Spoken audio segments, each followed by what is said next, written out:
Hey, what's going on, crypto people? It is the Crypto Siege with another day in the life and the crazy life that is the digital asset space.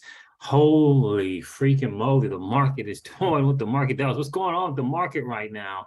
It is absolutely crazy. I want to cover something from the recent interview that I put up on my channel about with Brad Garlinghouse, a very telling interview. And I want to cover something that, again, I think not a lot of people are talking about. We're going to go over this article as well from realclearmarkets.com. Very nicely done and put together. They ask a it says the SEC's reckless crusade to crush the cryptocurrency market cap. We're going to cover that.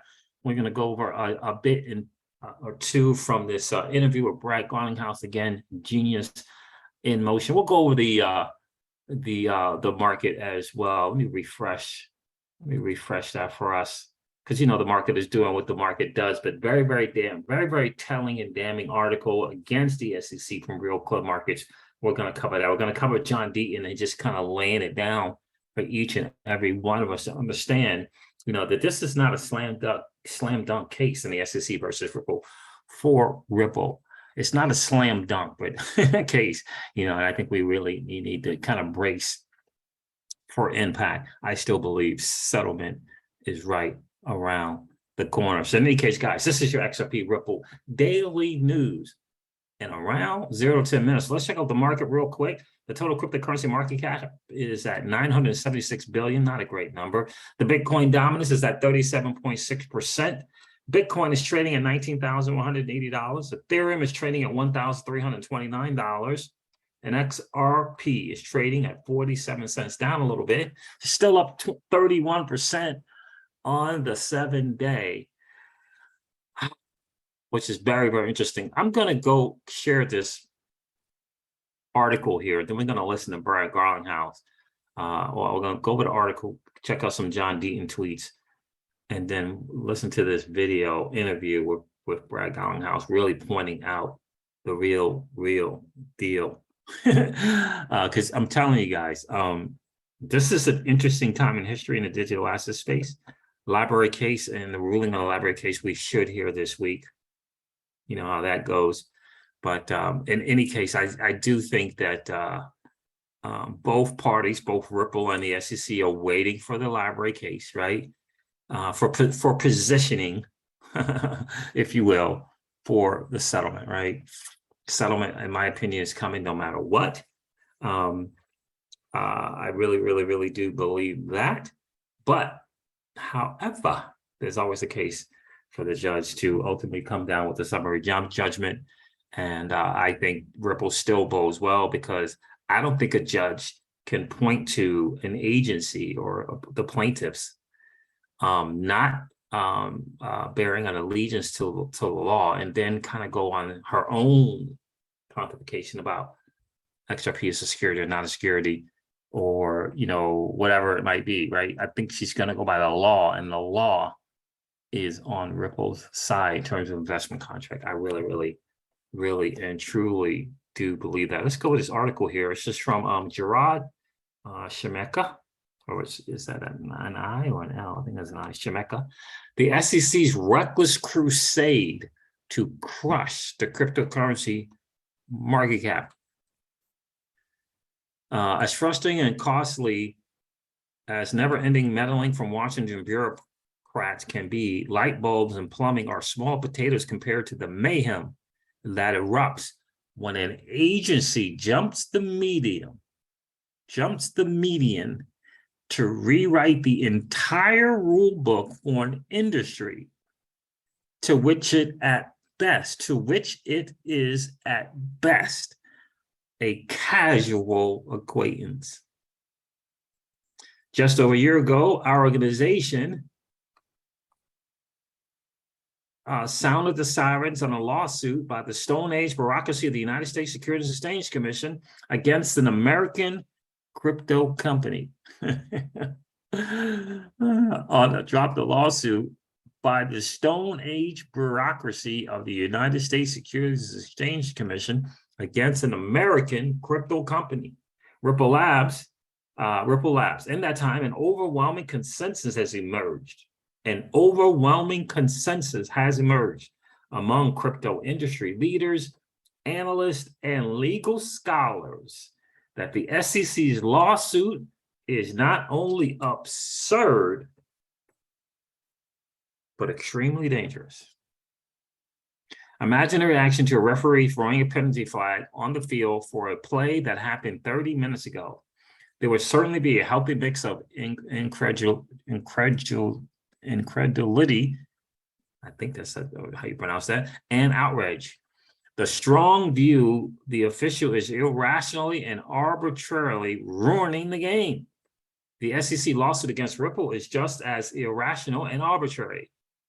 But the stakes involve billions of dollars held by innocent users of the digital currency XRP, as well as the larger issue of federal agency overreach. And pay attention to innocent users, billions of dollars held by innocent users of the digital currency XRP. And these are the users that the SEC purports to protect, as well as the larger issue of federal agency overreach and their power to capriciously extend their tentacles into places where they do not belong. The outcome of the case will further have a substantial impact on America's position with the exponentially growing digital currencies market.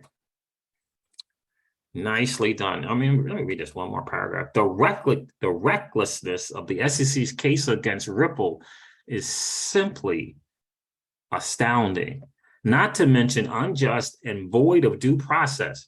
Prior to its lawsuit, the SEC gave nearly a decade of confusing and contradictory public signals on XRP to consumers and investors, while billions of tokens traded on secondary markets. The SEC gave even more unclear guidance to Ripple in private, according to the evidence filed in the case. The Ripple case has exposed our nation's complete lack of legal and statutory clarity in the regulation of not just XRP, but all crypto. This is precisely what Congress must step in and assert its authority to create a clear regulatory framework for digital assets. Let me go over this to something from John Dean, because I think it's really, really, really important. He said here, will the judge agree? No one discredits the SEC and its arguments and more than me. But if people think it is a foregone conclusion that Judge Torres is going to wholeheartedly adopt the argument articulated in Ripple's summary judgment motion, you are likely overconfident. Shout out to you, John Deaton. We appreciate you, that pit bull, had the courage, the tenacity to fight the madness that is the SEC. It's going to go down in the history books. John Deaton is going to go down in the history books, I promise you. I promise you that, and it's going to be for good, and I'm excited for him. John Deaton also tweeted out here, you have to remember there are only there are two separate summary judgment motions. You also have to remember that the 56.1 undisputed facts and the testimony and evidence gathered during discovery has yet to be unsealed. Therefore, a complete legal analysis is impossible at the moment. But focusing only on Ripple's motions, I see many people saying the judge will definitely agree with Ripple. Claiming that the SEC can't prove XRP is a security is very different than saying the judge will completely agree with Ripple's argument for summary judgment. One of my first comments about Ripple's motion was it was written for the Second Circuit or above. 1,000% correct, bro. Ripple was claiming before you apply the Howey test, there must be an underlying contract between the buyer and seller. Let's review the precise language used in Howey.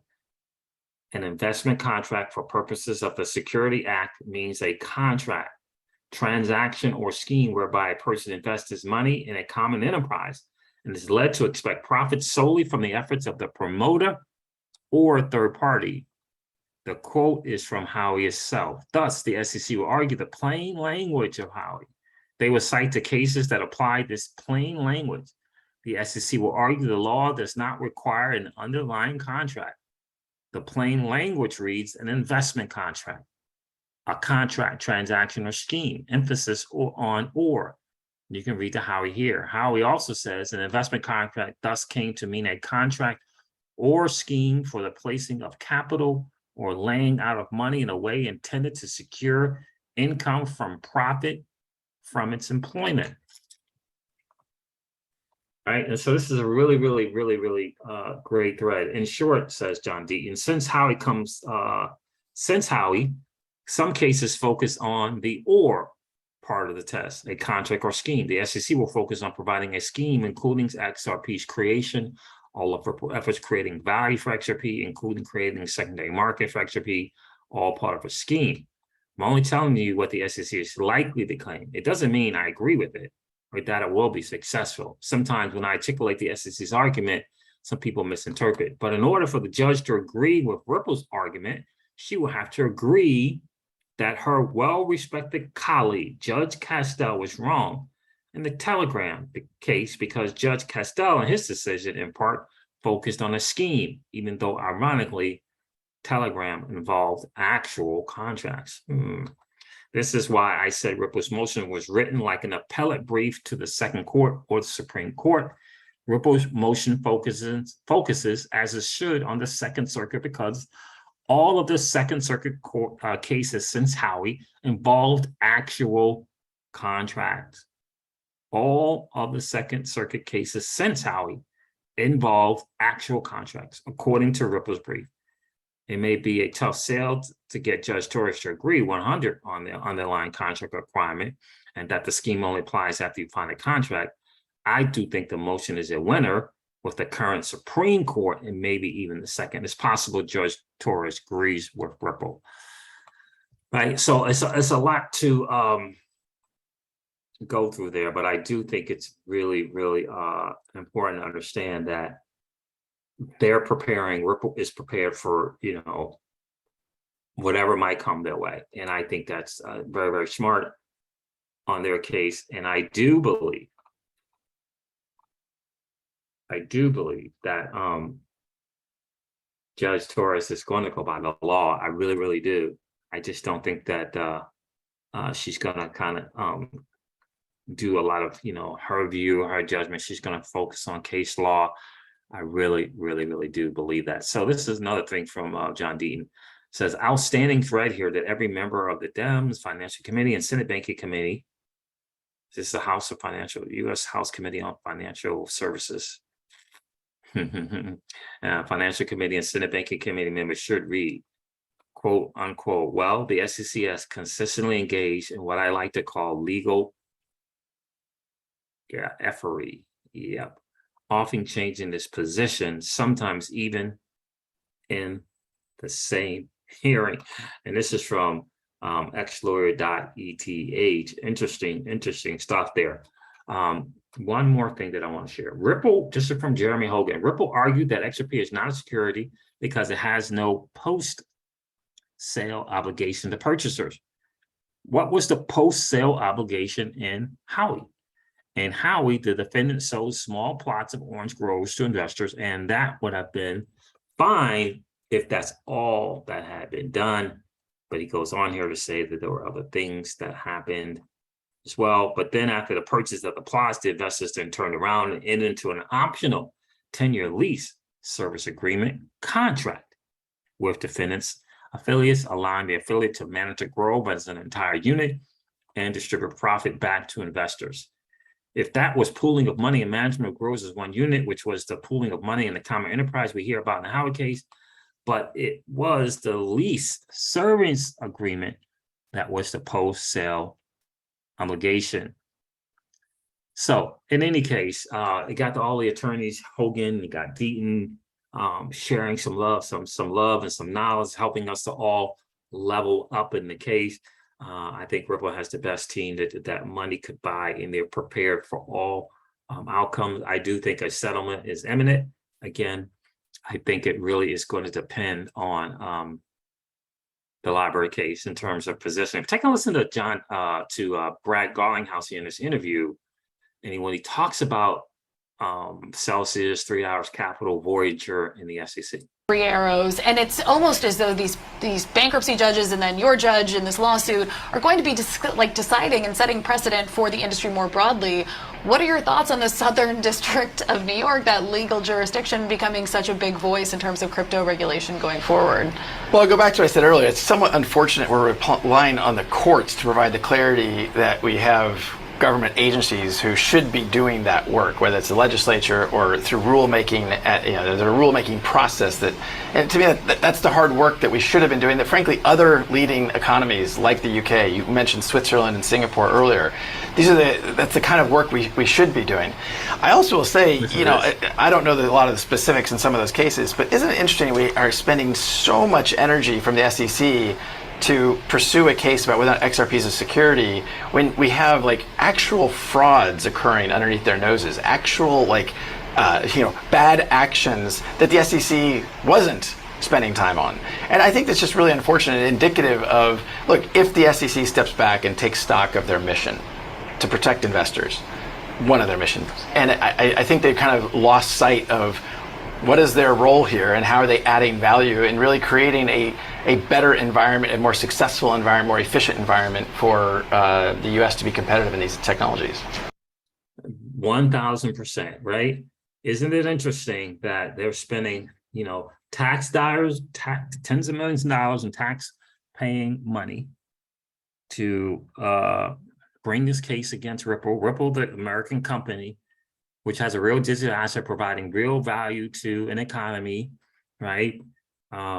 Has to spend over $100 million to defend itself, while the SEC, and a prime example is Celsius Network, where they went in there and did some probing and asking questions and all this other different kind of stuff like that, and just walked away without sounding the alarm to one American investor, not closing down, shutting the doors, nothing for a close to 90-day investigation. And I ask you, just like Senator Toomey asked, where was the SEC in Celsius, Terra Luna, 3AC? Where were they? I'll tell you what they were busy doing. They were busy going after companies like Ripple, who has dotted all the I's and crossed all the T's, who have been working with them almost on a weekly basis prior to this lawsuit, literally meeting with them on a weekly basis. Where was the SEC when Celsius, with Celsius? Where was the SEC with Voyager? Where was the SEC with 3AC? Where was the SEC in Terra Luna? I ask you. All right, guys, this wraps up your XRP Ripple Daily News in around 0 to 10 minutes. I hope it has been of value to you. I'm going to end this one. Well, and if it has been of value to you, I should say, do me a favor, hit that like button, hit the subscribe button, and ring that notification bell so that you know when we upload a video on whenever we do go live. I'm going to end this video like I do all of my videos and remind you guys of this. Old money doesn't want you to win. They don't want us to win. They would rather that we remain a cog in their perpetual wheel of trading our time for dollars. They don't want us to play in the same playground that they play in, where we allow our money to work for us. This is our chance to win, guys. The digital asset space is our chance to win. We are in the midst of the greatest transfer of wealth in the history of man. Are you participating? Or are you standing on the sidelines? Here's what I do know. That the battle for you has already been fought. And the victory is yours. Go get it.